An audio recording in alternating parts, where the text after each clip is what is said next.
Hello, welcome to Rabbit Holes with Aaron. I'm Aaron, a 20-year Marine Corps veteran, and I just dabble in a lot of different things.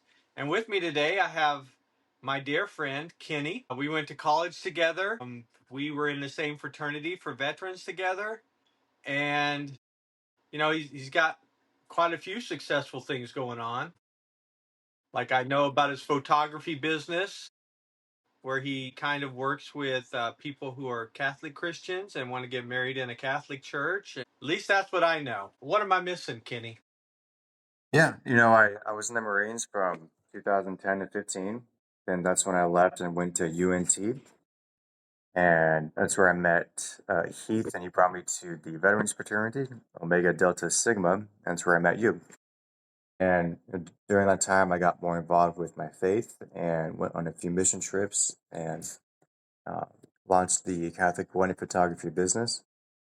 And then pursued the master's in counseling at UNT and achieved that goal last summer. So, yeah, I mean that was spot on. I think currently it's the Catholic wedding photography. And then because I'm in transition, I moved out of state to be with my fiance.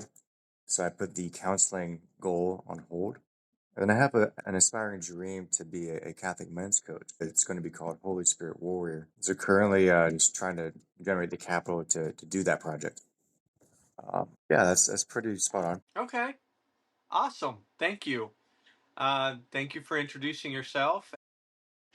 So we've been friends for a while, but I finally got him and wrangled him into coming on a podcast with me. He was on a podcast with other veterans. I think that was around episode 23 and 24, where a lot of us got together from the fraternity. We got together and did a couple of podcast episodes. So he was in there, the voice of reason. If you go back and listen to it, you'll hear him.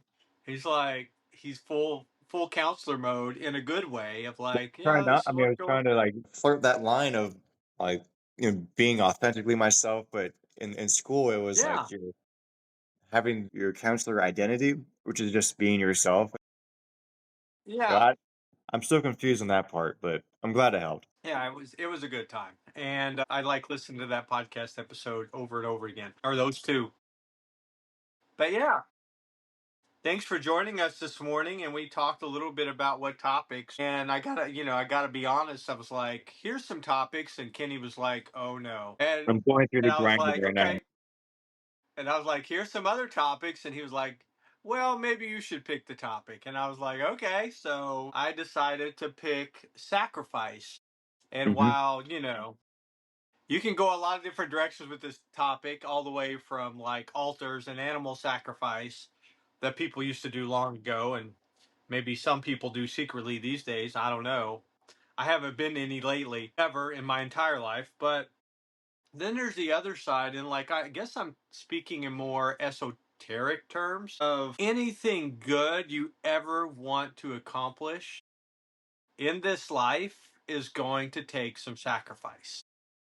You know, a successful, thriving, six-figure business is not just given to you. It takes some grinding. It takes some hours. It takes a lot of hours. It takes maybe some blood, sweat, and tears. You know, and so this concept of sacrifice is actually one of the well, this is what I've heard, and I agree. It's one of the highest functions a human being can do is sacrificing something right now for something better later, right? And so, for instance, let's put this. What are we talking about here? Let me talk about myself because I'm a safe topic. So, like, I got up this morning. I went out, I stretched, I went for a run. It wasn't all fun, right? It was pain. I had pain in different parts of my body, my Achilles heels, my calves. We got this wonderful cadence we used to call in the Marine Corps, like pain, where are you at? Pain in my ankle, pain in my legs, pain in my neck, pain in my ears, pain everywhere, while you're running. But, it's a little bit of pain as a sacrifice. It's uncomfortable. But down the road, like tomorrow, next week, in 10 years, that sacrifice continues to give me a more acute and aware mind, a more in shape and prepared, flexible body that's going to resist injury, a heart that's beating strong because I'm exercising it. I'm spreading out my prime as an adult male. I'm in my 50s, but I'm trying to spread out my prime so my prime can last these 90s, hundreds, I don't know, something, just to give my future self a better body to work with, give my future self potential for being able to do all manner of physical activities, maybe with grandkids or with kids or whoever down the road. So a little bit of sacrifice of discomfort right now means a lot more opportunities, freedom, and availability and flexibility later. So that's kind of the concept I wanted to talk about. What do you think about that? No, I think it's great and it's powerful and pertinent to literally every human on earth. And going esoteric with it, like it's there's the physical component, but it's also matched with the spiritual component, like doing the things that we don't want to do, with the hope that it's going to produce a greater result. So yeah, I think it's powerful. Yeah. Okay. Yeah. Do you have any other examples of sacrifice just to spell it out for the listeners? Like, Yeah, like gosh, like in the Marines, it was a what honor, courage, commitment, and we went through boot camp, and it was the element of sacrifice for the ideal of the greater good, which is serving your country. And to extrapolate that, in my faith journey, I took that with me to mean like not just physical sacrifices, but spiritual ones too. So whenever I face the desire for a temptation, it's like choosing to go on a walk versus looking at bad stuff or something, and how that can extrapolate to having more energy and more creative potential, more ideas to generate something beautiful for the world versus wasting that potential. And in my current reality, it's like I made that this move to my fiance, and which is a huge financial sacrifice, relational sacrifice. I mean, even ego sacrifice where like no one knows me here. Like I'm a new guy.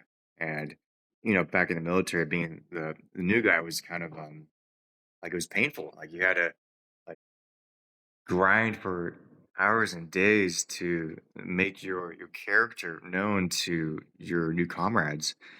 And so I'm in that same spot, here at 33 years old, like starting fresh, starting anew, and it's really really humbling. And but that's where like the combination of like physical and spiritual comes in, where it's the truth of that, like we as a person, like we haven't changed. We're still the same person we were at 18, now at 33 or 53 or whatever.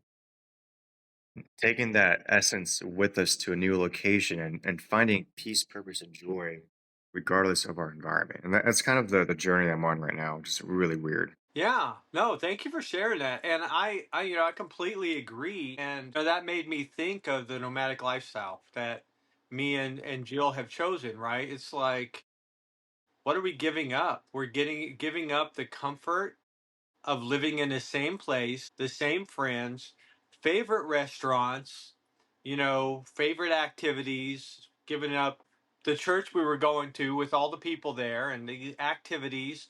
We giving up a full calendar of fun stuff to do and people to relate with, and we're giving that up. And it's kind of like this brings up faith. It's kind of like faith, like I'm giving it up and I don't even know what I'm going to get back.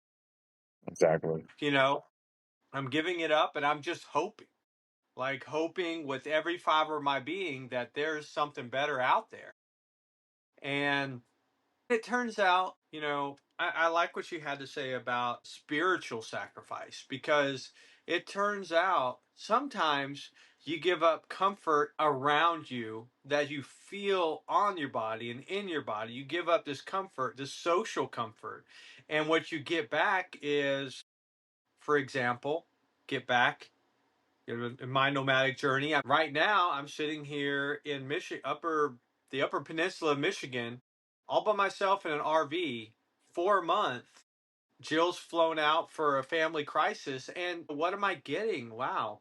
It looks like I'm getting nothing, but what I'm getting is a better understanding of myself. I'm getting to use a lot of the things the Marine Corps taught me because Jill usually cleans up, but here I'm cleaning up. I'm making my own meals. I'm planning what I want to do with my days and my weeks, where that's usually what she does. And so, like, I get to step into those roles and I'm enjoying them. And, like, and not to say, she's going to be welcome back and I'll be glad to, like, give her that stuff back to do again when the situation is resolved. But still, it's like I'm getting something inside. I'm getting a better relationship with myself.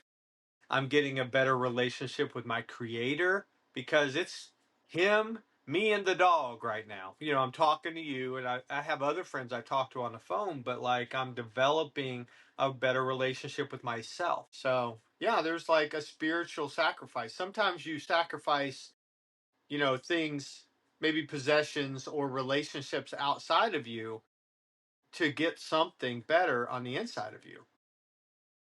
Does that make sense? Does that read for you? Yeah, it does.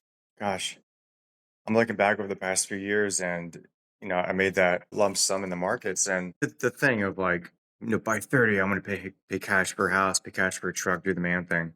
But I didn't have peace. I wasn't that close to Jesus. And then I decided to liquidate everything and downsize. And that led me down a really cool path, but still tumultuous. And I'm still kind of in that trajectory of like, what does this all mean for me and my life, God? Yeah. Well, it's 50-50. I can't really speak into it because I'm in it right now. Yeah. But I'm keeping my faith, keeping the hope that there will be something glorious to come out of this situation. So yeah, like but also like for example, I've been drawn to like going back to the Marine Corps basics. Like in the barracks, we had like one or two sea bags, and for me, I had that and my acoustic guitar, and just how simple Yeah. everything was, and how creative I was, and how happy I was. So I've been kind of flirting with that idea of I mean, I'm downsized 90%, but the extra 10% Yeah. is the things I'm attached to, which I'm curious to see if that 10% of attachment, if I let go of it, like what would come of it. So I don't know. Like I said, I'm currently in the thick of this transition of this Sure. ideal of extreme sacrifice. I mean, and also, like Jocko, like extreme ownership of previous choices, good and bad, and but always like Jordan Peterson, like oriented towards the highest possible good. So leaning to my Catholic faith, like God, Jesus, and the Eucharist, like what is it for a man to gain the world if he loses his soul? So I'm like, well, the things that I own that I'm attached to, they really don't mean anything. Like, if God's calling me to do a certain thing with them, then it is who of me to follow those promptings, those deep Yeah. intuitions, and to see what fruits may come of it. As long as my heart and my intentions are pure. So that's kind of where I'm at right now with my own esoteric experience of sacrifice in this context. Hmm. Wow. And thank you. I feel like you've like opened up your very heart, on the podcast. I did, so I really appreciate that Good. vulnerability and You're and this welcome. exploration.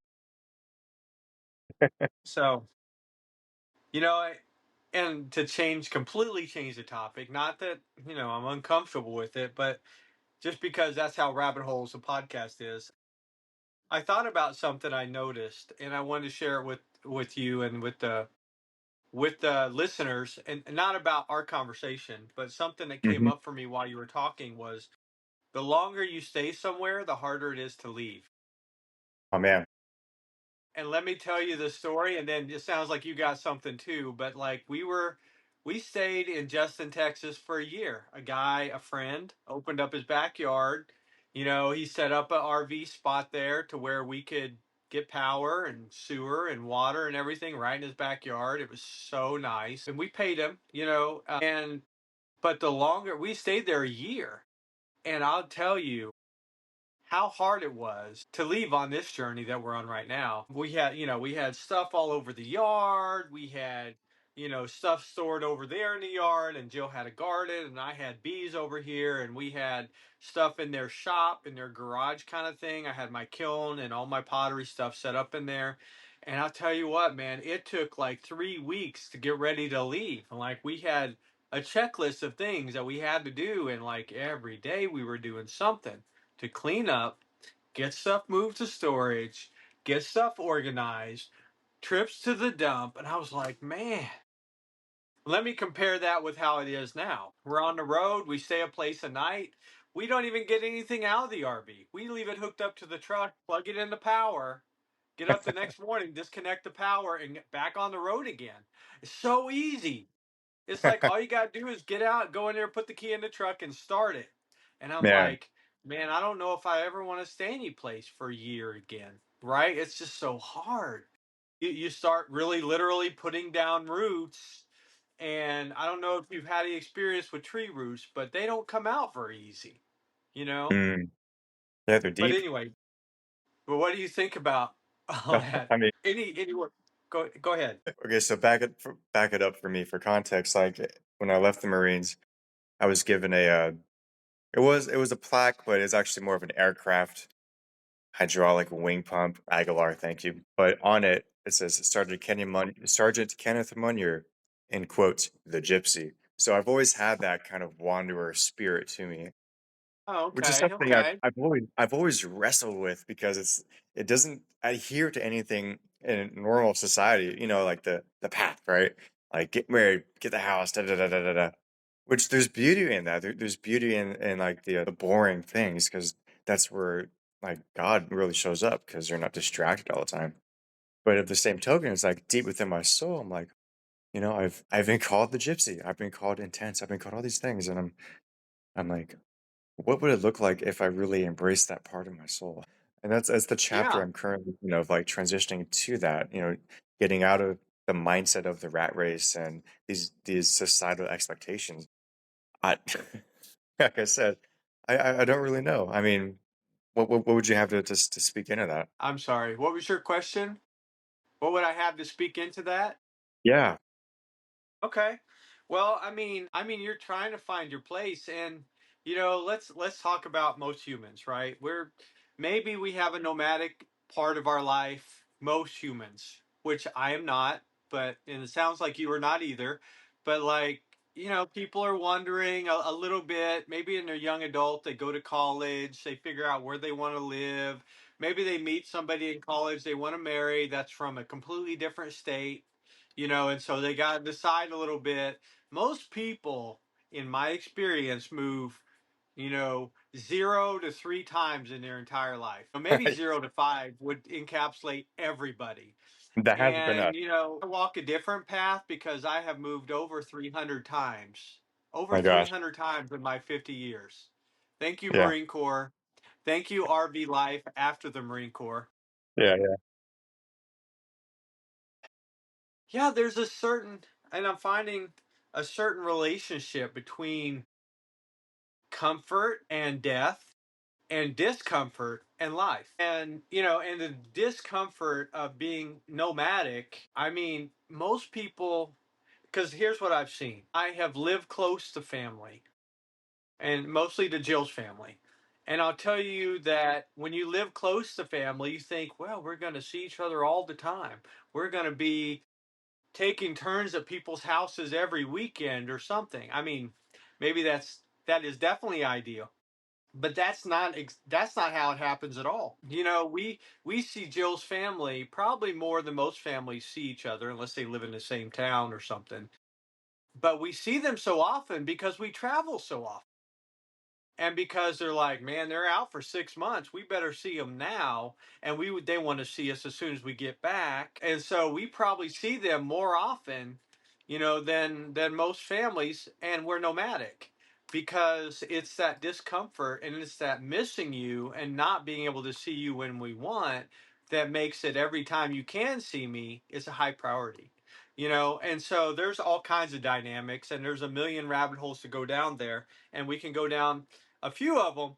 But like, I think, humanity, well, I don't want to go too deep just yet, but But yeah, the nomadic lifestyle has benefits, and I think it should be a part of everybody's life. And I say to anybody that wants to settle down and put down roots, I'm like, I would say beware. Beware. You can, because you can keep moving even though you live somewhere, right? You can run, you can get involved in different circles. And so many times, this is my big thing, I haven't ever heard anybody say this, but except me, and that is, the recliner will kill you. Like, if you find Yeah. yourself in a recliner every day, watch out. I mean, you're just, as much control as we have over our death and when we die, that's control over our life, and living a miserable existence is like recliner time.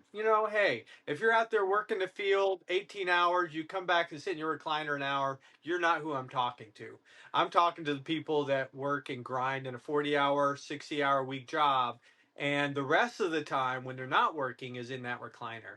Like, get up, move around, be social, do some stuff, try new hobbies, start your own business, get out there and do some stuff, because sitting still, that'll kill you faster than anything else, or it'll make you feel like you're dead.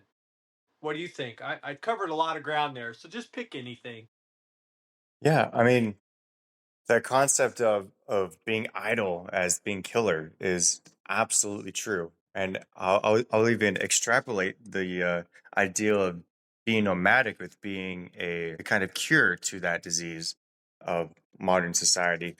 With like speaking to my own life of being called the gypsy, having this nomadic urge, but putting it into other things like you know for the past 3 years I've been involved with CrossFit. It's similar because each day the workout's different. So I'm able to Yeah, like expel that kind of ADHD, whatever energy into all the different sure. routines where it's also programmed to where I can actually make tangible progress. And then, I'll go to the gym and do my bro lifting. And each week, I have my intentions of hitting X amount on the bench, squat, deadlift, or whatever. And then since moving to South Dakota, I'm like, well, there's a 20-mile bike trail. So I'm like, wow, I can really expel this energy, which I'd otherwise be using to travel the world, into something that is kind of more in my control. Not to say that being a nomad is out of one's control, but within my own life, it's like I kind of know myself where I value that kind of tangible progress Yeah, versus being like a shotgun. So like I prefer to put that energy like into the essence of like a sniper rifle, right? Each day, each workout, each week, versus like spray and pray MG42 or a shotgun, and just kind of going here and there, here and there, here and there. But like I said, I'm also in this place where I'm like, my nature is that gypsy mode. Therefore, what would it look like if I were to fully embrace it versus channel it into something where I can control it? Is my vice one of desiring control, versus just going with the flow of God or the universe or whatever your belief is? But yeah, I mean, so I don't agree or disagree. It's just it's a neutral thing because it's subjective to each one's own existence. yeah, yeah. I mean, and I guess, and I'm thinking about your dilemma with, am I supposed to go on this path of gypsy, or am I supposed to go on this path of, you're lined up right now to be married to your fiance, and you're trying to go to South Dakota. You moved up there to be closer to her. And so you got a few different, I mean, we all got a myriad of choices when it comes to path. But, I mean, the way I live my life is I look and I see, which path appeals to me the most. And I guess I don't think about like what's right or wrong. Like, I know that every path will take me to a deeper understanding of myself and others. And, there are some paths that I perceive to be harmful. Like, I'm going to go down the pornographic path. I'm going to go all the way down. Maybe I'm going to, who knows where it goes? It's a dark place, but I'll tell you what, I would learn from there. And, I'd probably learn how destructive it is towards a marriage, or towards friendships, or towards my relationship with any other woman.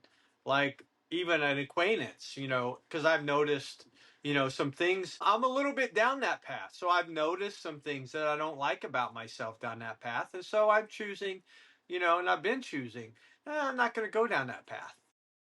But, if, I mean, there's paths that tempt us, right? Like that one. And then there's paths that just call something deeper in us. And it's like we actually get excited to walk that path, and where actually sacrifices are don't sting as much. I'm like, and so we get excited, like, any little thing in my life, like the nomadic path. That's a big overarching one for me. But then there's the path of physical fitness. There's the path of, all the things I do, the TV shows I watch, or the education, or reading books, and those are all. I mean, most of them are pretty good paths where I end up being a better person, a better citizen, nicer to other people, more patient. The fruit of the spirit. There's the path of studying and reading the Bible and other ancient, literature, and getting familiar with history so we don't repeat it, and all this stuff. And there's so many good paths. So I would say, and I'm not just saying this out of my mouth, but my path says that choosing the one that's most exciting to you is so rewarding. Like, you That know go ahead. no, that's okay, go ahead. No, the during my foray into the Catholic world, in college, there was a sister Miriam, and she was a nun. And during one of her talks, she said, "That which excites you the most, where you say, I can see myself doing that. That is probably your path or a part of your path, Sure. And I mean, and that's very true across all spectrums of being a human. And I'd also add, in retrospect to what I said earlier about like me channeling this nomadic energy into, the daily workouts and all this stuff, where I'm like, well, there's nothing keeping me from, being disciplined and going on a run each day, or going on a bike ride each day, or going to, like there's anytime fitness, right? Where you can like drop into a gym and work out, or CrossFit gyms are everywhere, so you can drop in there and stay for a week or for a month and get to know all these cool people who have the same kind of energy and vibe, and move on to the next place when you move there. So like Yeah.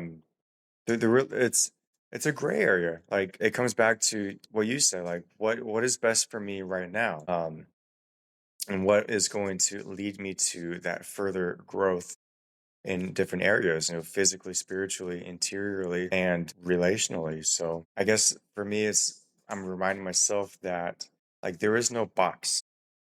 Like I put a box around myself so I can be disciplined, but that box can shift and change shapes, and have breaks in the walls or whatever. And maybe that could be like a signpost of God telling me, "Hey, you've been really good for so long. Now look in this direction. Try this out."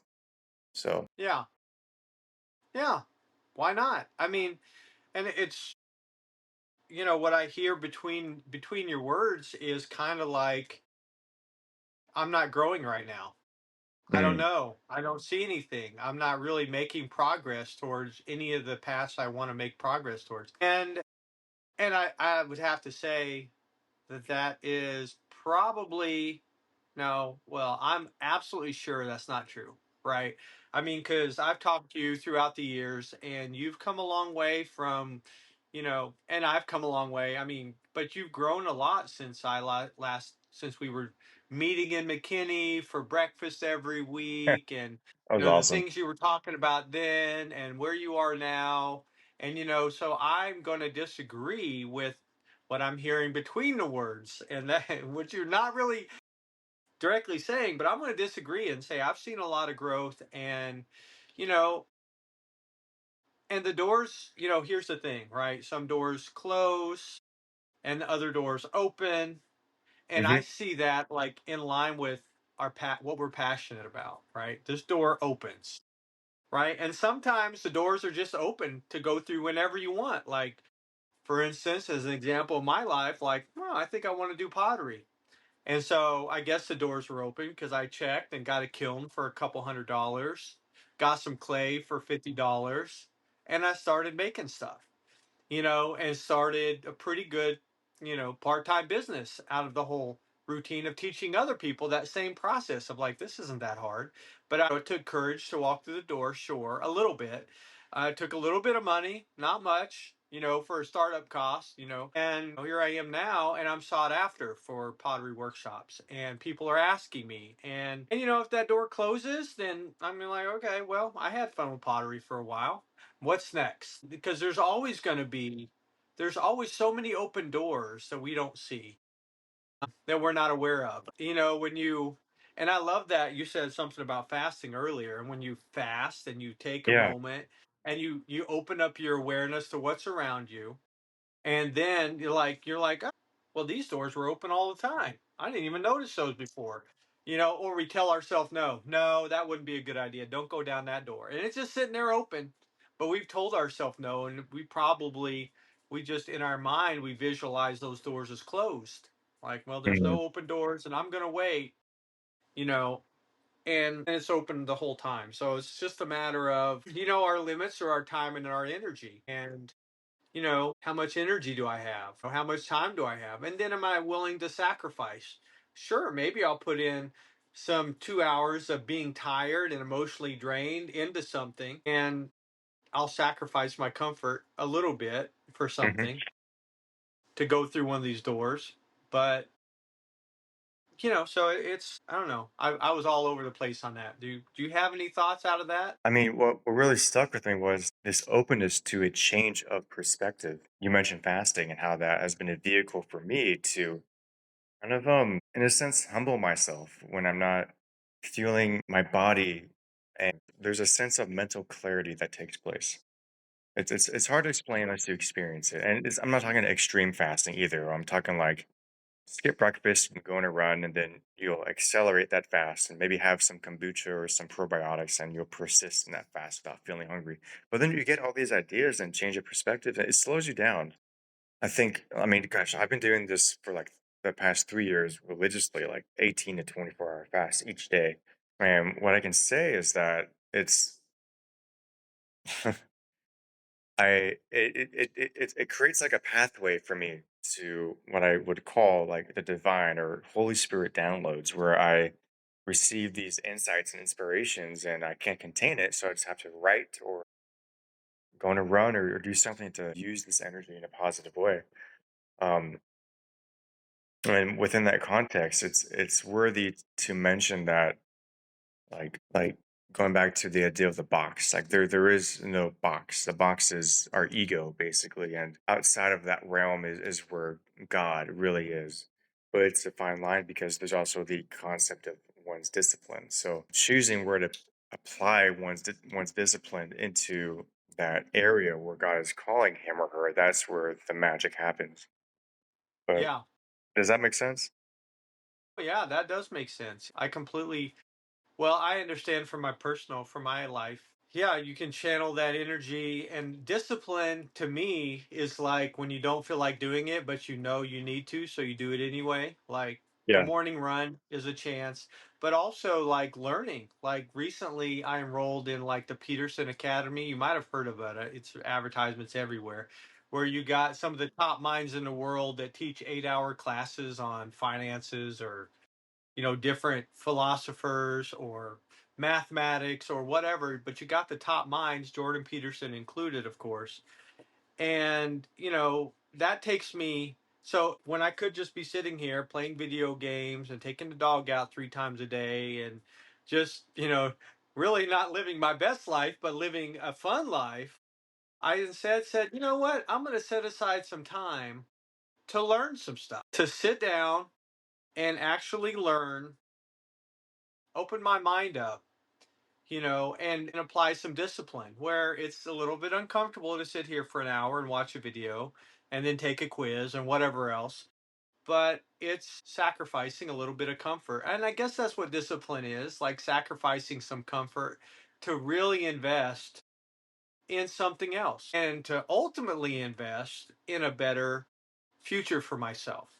Like I'm giving future Aaron a more, disciplined but also more intelligent perspective Hmm. by learning new things, and that takes me back. You mentioned humility, and that's something I actually learned a different perspective yesterday when I was in class online, and because he was covering the Beatitudes, and he's like, "Blessed are those who are humble," you know, and he talked about humility. He's like, what is humility? And I love how Jordan Peterson deconstructs not only the scriptures, but different thoughts and different. He deconstructs it to the basic part, and then it really becomes universal. And he said humility is just being open to revelation, because if you're humble, you're not thinking, I'm the best thing out here and I know all things. When you're humble, you're like,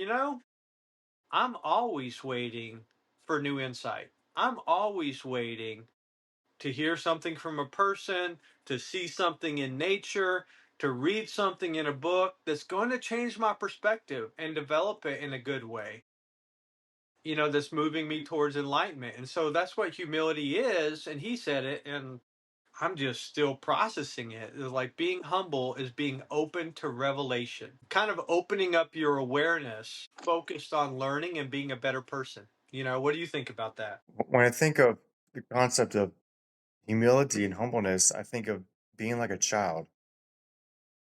If you're Christian, we're all baptized as God's beloved son or daughter. And within that context, that precipitates the idea that, like, we don't have all the answers.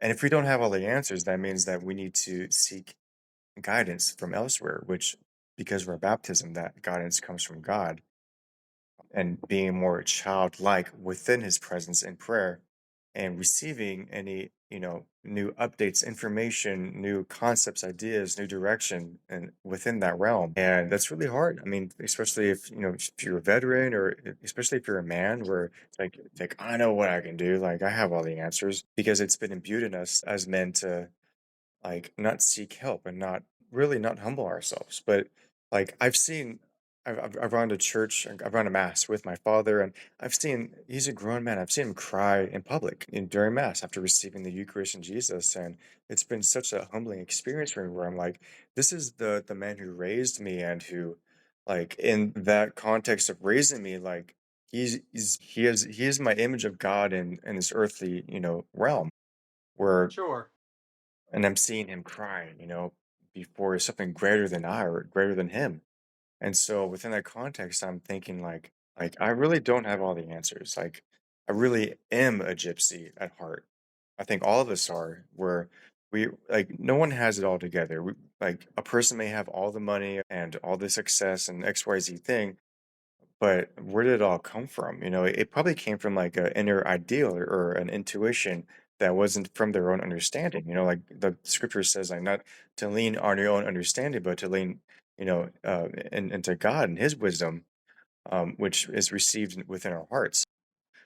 Um, for me, when I think of humility, I think of all of that, and what that means for my own life of being in transition, and, like, taking the leap into the unknown dark ocean. Like, I don't have the answers right now. I'm scared. But within this Yeah. sensation of fear, that's where the miracles can happen. So that's I'm leaning more into that side of this reality I'm living right now, where, with this knowledge of humility and of seeing my father cry, and, like, knowing Jesus and knowing God, and I'm like, well, this is where he has me. Therefore, I'm trusting that some good will come of it. Just to back up, that's kind of the underlying context and understanding that I have of the word humility and the ideas behind it. So, if that makes sense.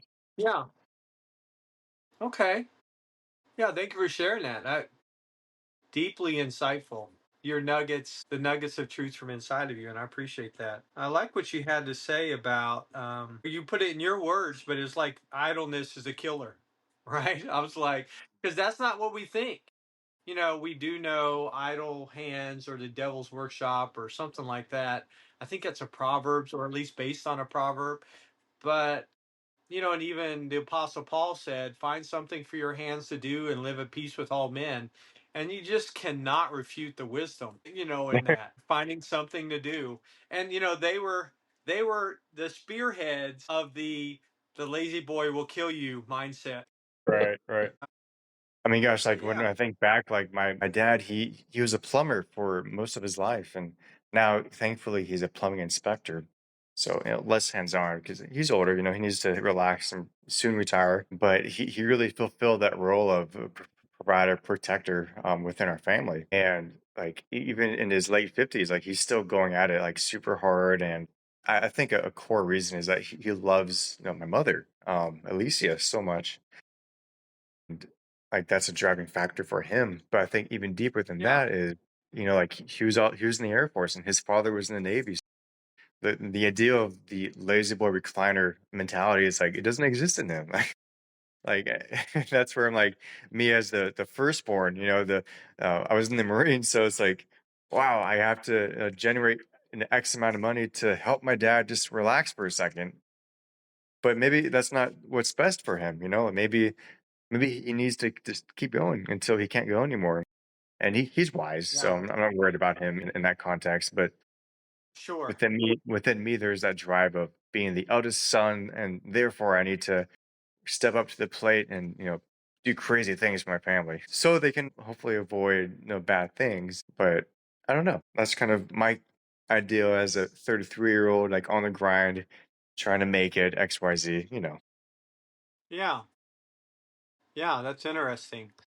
Yeah, then isn't that how society thinks? Like, I'm gonna give you a lazy boy because you're retired. Oh, thanks. I'll use the heck out of this, right? And I think about my own grandpa.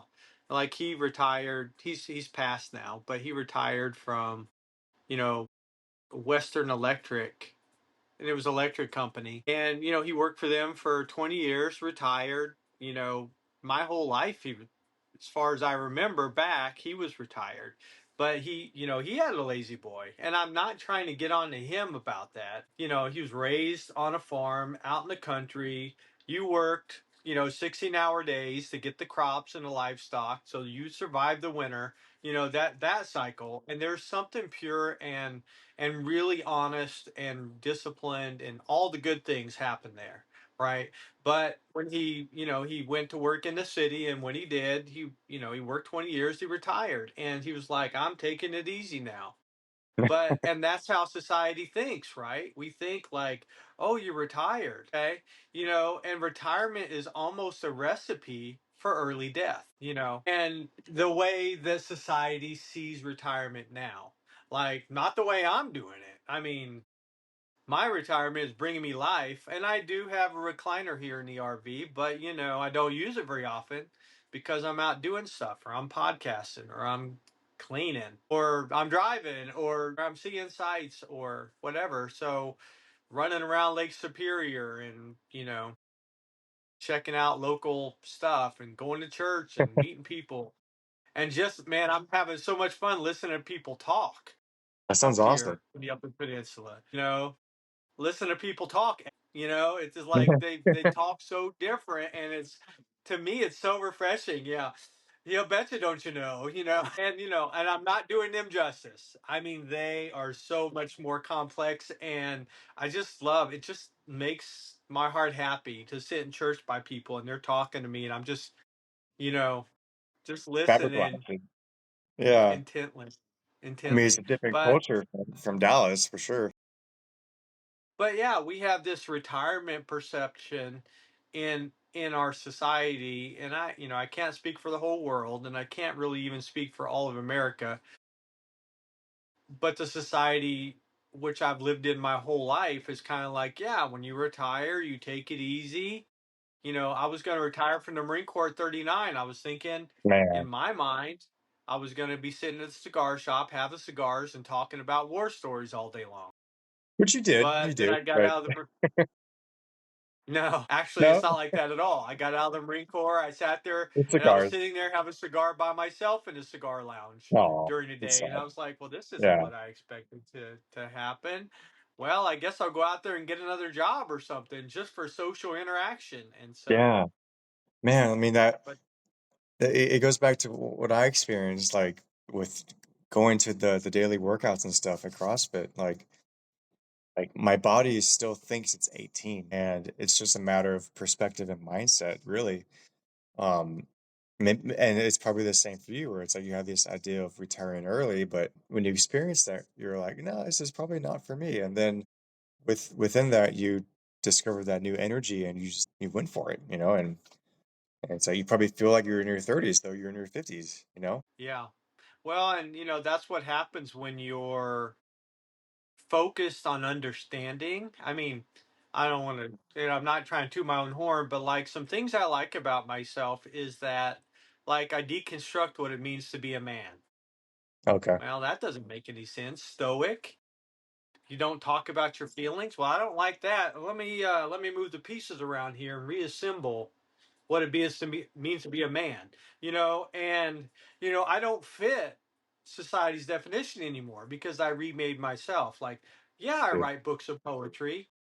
Yeah, I love colors and wear colors when I dress. Yeah, I talk about my feelings and might cry in front of other guys. Yeah, I Yeah. ask how they're doing and I take the conversation deep as soon as I can. Yeah, yeah, yeah, boom, boom, boom. And so those are just a few pieces of what I've assembled being a man to mean for me.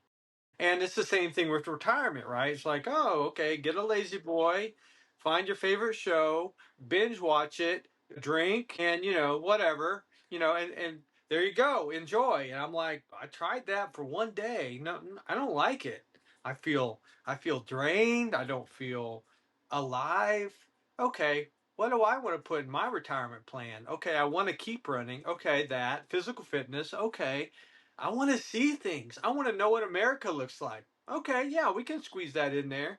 I want to be nomadic. And like there's so many things, and so as I build what retirement means to me or what being a man means to me, and you can put any role in there, what being a father means, what being a single guy means, what being a photographer means to bring you into it, Mm. what bringing, and so you can assemble it for yourself. And then you're like, wow, this isn't that hard. And I feel joy all the time. Maybe share a podcast. So then other people can see that, hey, you can assemble yourself. You know, what do you think about that? I was in the Marines like back in 2011. There was this website I used to read a lot called The Art of Manliness. And there is one particular story blurb that he wrote, which stuck with me up until this point of like, as a man, we each have different roles and ideas. Like you said, father, or photographer or artist or painter or traveler. And it's like, okay, well, what does it mean for each of us individually to manifest that in our life and to honor those parts of our hearts? And I don't know, like for me as photographer, it's like, okay, I branded myself as Catholic wedding photographer because I went on that mission trip and that's where it started. So that's like another anchor of like, okay, like let's what's the word? Not cohesive, but let's honor our Catholic faith and generate good work for clients. Cool. But Yeah, that's not in a bubble. It's like if you honor your Catholic faith, that's like your whole, underlying like philosophy, right, of life. But then also yeah, like being a son of my father, it's like, well, what does that mean for me? Well, like I want to honor him and the work that he put into raising me, right? And yeah, in a practical sense, that means like generating resources, making good decisions, choosing the right female to marry, like creating a legacy, that kind of thing. Or and then yeah, like with being a Marine Corps veteran, like, okay, like we want to adhere to that too. So what does that look like? So going back to like honor, courage, commitment, and like the spiritual, physical sacrifice to a higher ideal. Well, I'm not in the Marines anymore, so what is that higher ideal? Like what am I orienting my daily sacrifices to? And that's for each of us to discover on our own. And for me, it's the um gosh, it's weird. So it's like I have this idea of like being a Marine or warrior, like for God, and that's where like the idea of the Holy Spirit warrior, like podcast company, whatever, comes into play. So that's like my own little calling of making sense of the past decade of my life or decade plus, because when I was in high school, it was kind of the same thing of like like, oh, I'm going to join the Marine Corps. Like telling everybody I'm going to join the Marine Corps, and I'm working out, doing powerlifting, doing track, and doing all this stuff physically and spiritually to prepare for that moment of boot camp. And so extrapolating that plus 10, 13, 15 years, I'm like, okay, here I am. Like, what is like, let's put the rubber to the road and see what can happen. Um, Yeah. but anyway, just tying it back to these, I would call them maybe archetypes or just roles that we as men like internalize within ourselves to try to make sense of our lives and our current reality so that ultimately we can become productive people. Like with you and your podcast, you're providing value to other people who listen. I'm with me in the photos, like I'm providing value to the clients and with preserving their moments, or even with counseling, because I know you also have a counseling degree. So it's like we have this training, so we provide value to our clients with helping them, navigate their painful emotions, and Sure. so that they can, likewise become not only productive, but also just becoming like fulfilled and happy and purposeful in their daily existence. So, yeah, I mean, I Yeah. agree. I agree with that totally. Awesome. Thank you for spelling that out. I thought about, to go down another rabbit hole, like what was it, about the Marine Corps? Because we keep bringing it up, and I boiled it Yeah. down or deconstructed it, I think, to like something I got from the Marine Corps that I really treasure is this pursuit of excellence. Like, hey, buddy, you will you need to find, like, for instance, like, hey, Master Guns, I've got a problem. Here's a problem. He's like, okay, well, I see you brought me a problem. What solutions do you have? Don't come to me with a problem without solutions, right? And it's like, hey, we're all trying to accomplish a mission, but not just accomplish a mission in a bare minimum check the block kind of way, but in Monkeys do like that. leave it better than you find it, like completely pour yourself into it and pursue excellence in your physical fitness. Yes, you want to get a perfect 300 PFT score. Pursue excellence in your job, like go to all the schools, do your best, study on your own. Here's the TM. You better be fixing these radios. Everybody looked to me as a gunnery sergeant to know everything about every Marine Corps ground radio system and maybe some other radio systems like air radio, or other, big systems. Like, know a little bit about those too. Like, we want you to passionately pursue excellence in every aspect of your job. Okay, yeah, that's a bare minimum. Now, in other people's jobs. And not only Hmm. that, in combat, in clearing rooms, in every Marine Corps weapon system. And like the more, and that's what meritorious promotion was about. Like, you need to know, like, not just your job, why are you doing the bare minimum? You need to know about 10 other Marines jobs. And you need to know about the first sergeant's job and the CO's job, and you need to know about the sergeant's job. And it's like the more you know, like it's honored. It's a meritocracy where excellence is honored, appreciated, and promoted. So that's what I got. And I see it in every aspect of my life where I'm just like, okay, well, I could stop here with beekeeping, but let me go get some books from the library and read and get to know even more about beekeeping, you know, than my mentor. And not even more, like he still knows stuff that I don't know, but I know stuff that he doesn't know too. So it kind of elevated me to being his peer instead of being the newbie wet behind his ears that doesn't know anything about bees. I come to the table and say, well, I read this in the book and you're saying this. Which one do you think is more correct? And he's like, well, actually, that's probably more correct than me. And so this pursuit of excellence has helped me in every area of my life. And I give the Marine Corps credit for that. What do you think about that? I think it's powerful. I think that the ideal of excellence from the Marines has like stuck with me throughout the years. Yeah. Thinking about leaving the Marines and then keeping up with my fitness, but also applying that idea to school.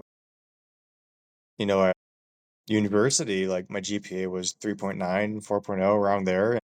yeah, when I pursued the masters, it was the same way.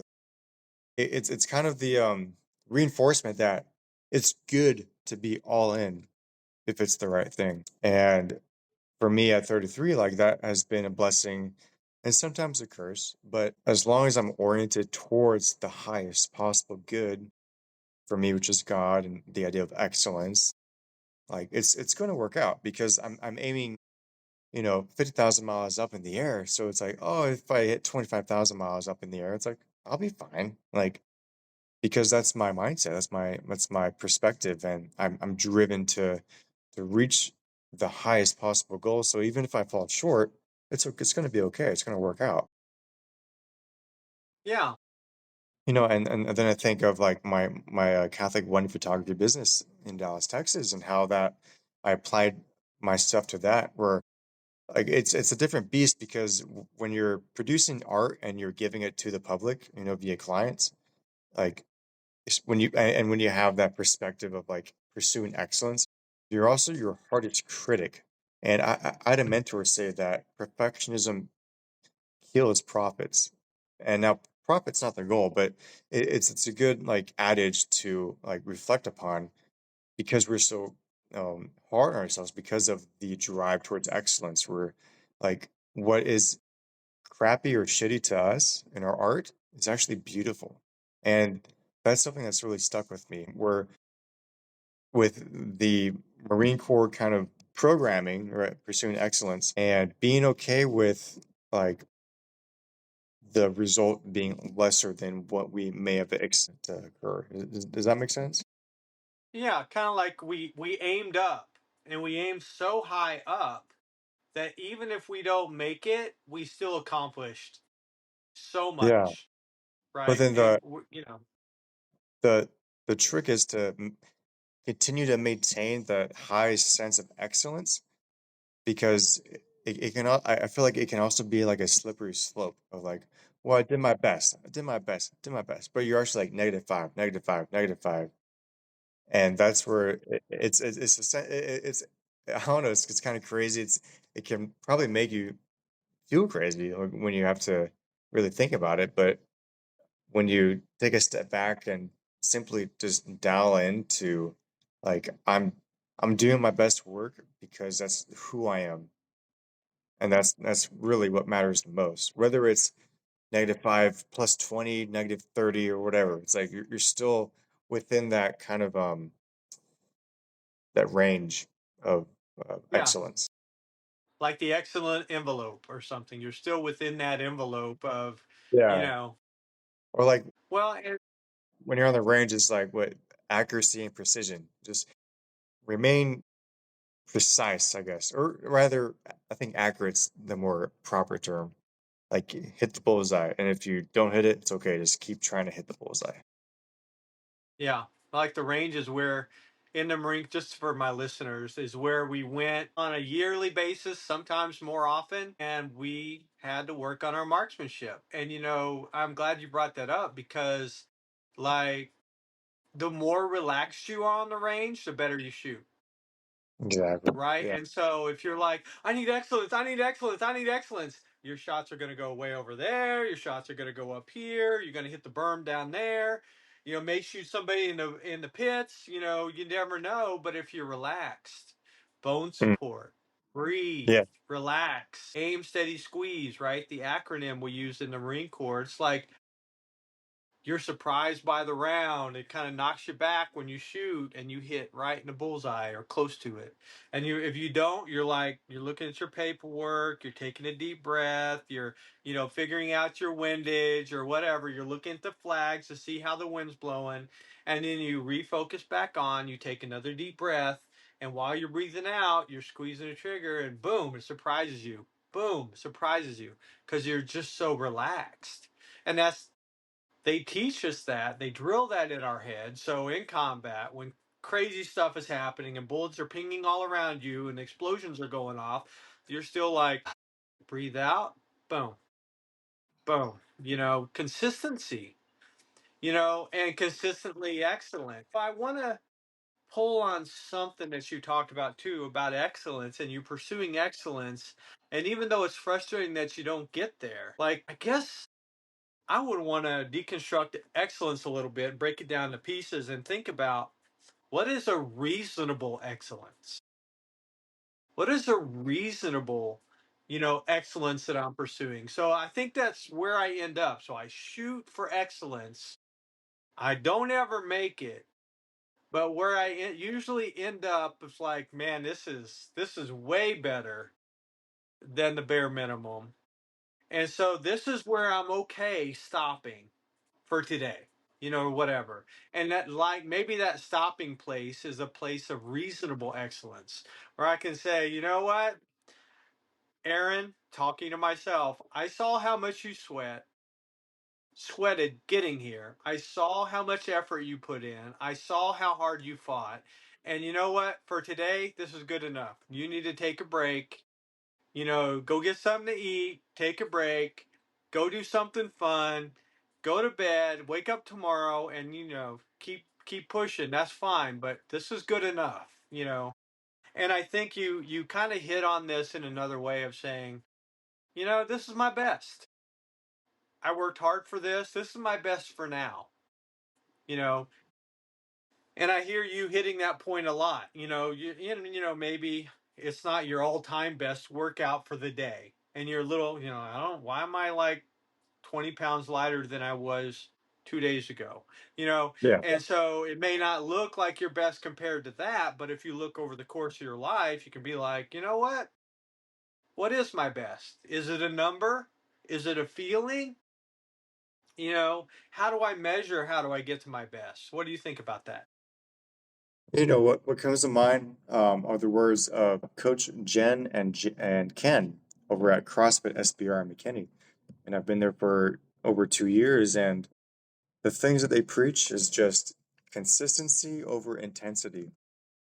You can also Mm, say like intensity, but measured. Like back in the Marines, like we weren't really trained to focus on consistency. It was really all about intensity. yeah, Consistency came with time when you're in the fleet, which by then, like, it's really a mute point. yeah, But with the sport of CrossFit, it's like, sure, you can intensely lift X amount of weight, which is probably really high, 1 or 2 days a week, but you're not going to make progress. The progress right. comes from deep within, like within your gut of like, okay, let's dial back the weight 30% and then perform it at a high intensity and volume in a way that is consistent Monday through Friday, and then recuperate during the weekend and try again on Monday at a higher weight. And that's Yeah, really the concept of progressive overload. But yeah, does that make sense? yeah. It almost sounds like, in your physical workouts and CrossFit and stuff like that, you're working out something deeper that's not a muscle. You know, working out your heart, your gut, your intestinal fortitude, your persistence and consistency. Like, I mean, I'd say even humility, like deep in your gut, ooh, there you go. like, oh, I can lift, 400 pounds in a deadlift. You probably can. But can you do it within this context and these parameters, Right. and more than once a week or once every 2 weeks? If Yeah, yes, then exactly. great. That's awesome. If no, then you need to get a gut check, right? That's where the saying comes from. It's like having the gut check and like having that humility to be like, okay, if I want to have longevity, right? Because you see these athletes that are in their late 30s, 40s, they're in their 50s and they're still doing crazy stuff. And it's like, well, they have something that is, not aligned with my youth, which is that sense of consistency, which can Yeah. even as humility and loyalty, loyalty to the idea Mm, of progressive overload or to, progress versus perfection. Because yeah, you can lift that 400 pounds, but is it progress or is it perfection? Or is it mm. ego or is it, I guess, non-ego or whatever that opposite is. And that's something Yeah. that's stuck with me over the years where I'm like, yes, the Marine Corps imbued within us this idea of excellence, but what does it mean within the context of actual life? Yeah. When we're 18, excellence means that you're running that 15-minute, 18-minute, PFT 3 mile time. Well, when you're 30s, 40s, 50s, excellence might simply mean showing up each day and hitting a average number on your mile time, but generating an effect that will last you into your 60s, 70s, into retirement, where you'll be happy and fulfilled and be able to love on your progeny, basically. No, no, no. I love it. I mean, there's something really deep in progress over perfection. I mean, I'm saving that for like another podcast. I mean, progress over perfection. There's just some deep truth in there that really don't have time to mine right now. But let's just leave that nugget on the table for another time. That sounds good. But yeah, since we are running short on time, so wow, we talked about so many good things. Do you have any save rounds or alibis or last thoughts before we close out this episode? What do you think? I mean, with where I'm at in life, and then my inner counselor, it's screaming to me like, just be kind to yourself, Hmm. regardless of what you've done in the past. Your previous successes. Just be kind, be consistent, and trust. That's where I'm at in life, where it's like I've done crazy things, and like I'm aspiring to repeat those crazy things, but at the same time, it's like, just be kind to yourself, be consistent, and trust that you will be provided for, and focus on what's in front of you. Like, Hmm. we have our sphere of influence. Like, okay, I can what I eat, the exercise I do, what I watch, how I spend, how I save, you know, all of that is within our control. And ultimately that's what produces the fruit within our life, especially if we apply the ideas of consistency and of patience and humility to what we can control. So I don't know. That's all I got. Wow. Well, that's a lot, and it's good lot. It's a lot, and I agree 100%. And I really liked what you said. You started off with "Be kind to yourself," and there's a song you can look it up on Spotify. It's called "Be." It's really called that. Be kind to yourself. You should listen to it. Like I listened to it a million times in a time period when I wasn't being kind to myself, and it helped me to choose a different path. And I like what you said about that because people come and go, but myself I'll have for perhaps all eternity. And other people I'll have an eternity as well, perhaps. Depending on how you interpret the different things and what you believe. But yeah, but I'm gonna have myself, you know. So let's be nice to myself. Let's not be too hard on myself. Let's be patient with myself, right? And what I have found in that pursuit of being kind to myself is it's made me kinder to everybody else, right? If I can resolve my internal struggle and resentment and forgive myself and be patient with myself, man, I'm even a million times more patient with everybody else in my life. You were going to say something. Go ahead. No, no, no. I was just reflecting. Like, yeah, that's huge. Yeah. Yeah. Well, it's been a treasure to talk with you on this podcast and, well, outside the podcast too. But thank you for your time and for showing up, Kenny. I really appreciate it. Yeah, thank you too, Aaron. It was great.